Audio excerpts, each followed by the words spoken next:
Joshua Mutale giza ndani kwa Awesu, anachezewa foul. Fiki kwa kipata Simba.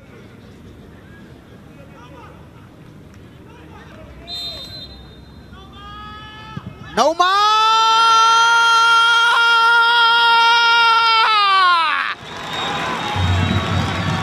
ni noma lilopigwa na Valentine Nauma, kapiga shuti limekwenda nyavuni kinoma noma na kuanza kuwapa tabasamu mashabiki wa Simba. Ipigwa free kick imeenda moja kwa moja. Angefanya nini goalkeeper Ismail Saleh na Kapi? Simba kwenye nafasi ya kutengeneza lingine tena, anaingizwa ndani huku. Nauma tena anaingiza ndani kwa Awesu. Kona.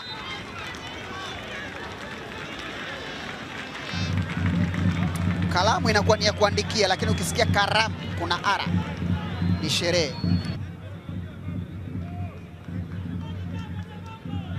Natumbukizwa ndani kule, wanajiweka wenyewe. Katika harakati za kuokoa anajikuta anaumalizia, unaenda kwenye nyavu. Goli la pili, muda usiozidi dakika 20.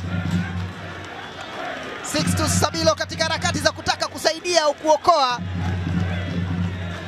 anakuta yeye mwenyewe ndo anauzamisha kwenye nyavu. Angefanya nini goalkeeper? Direction aliupoteza ule Sabilo.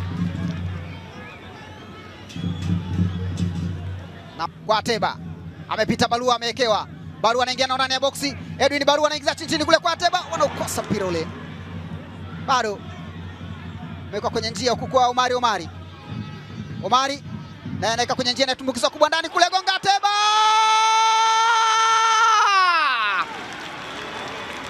Lionel Christian Ateba Mbida, dakika 75, akiwanyanyua tena wana Msimbazi, wana Lunyas, akimalizia cross maridadi kwa kichwa ile na kutumbukiza nyambuni na kuiandikia timu yake goli la 3, na burudani zikiendelea tu jukwani huku.